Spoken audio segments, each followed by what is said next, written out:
রাবণ লঙ্কেশ্বর এবং রামায়ণের অন্যতম শক্তিশালী চরিত্র, কিন্তু তার 10 মাথা কি সত্যিই শারীরিক ছিল, নাকি এর পেছনে লুকিয়ে আছে এক গভীর অর্থ? পুরাণ অনুসারে রাবণের 10 মাথা আসলে তার ব্যক্তিত্বের 10টি দিকের প্রতীক। এগুলো হলো ক্রোধ, লোভ, মোহ, কাম, অহংকার, হিংসা, ঈর্ষা, স্বার্থপরতা, ভয় এবং বিভ্রান্তি। রাবণ একদিকে যেমন ছিলেন তপস্বী ও জ্ঞানী, অন্যদিকে তার এই 10 দোষী তাকে ধ্বংসের পথে নিয়ে যায়।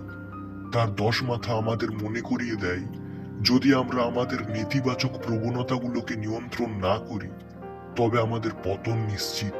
রাবণের 10 মাথা তাই শুধু শক্তি নয়, তার দোষগুলোরও প্রতীক। এটি আমাদের শেখায় আত্মনিয়ন্ত্রণ এবং নৈতিকতার গুরুত্ব। এমন আরো মজার কাহিনী জানতে আমাদের চ্যানেলটি সাবস্ক্রাইব করুন।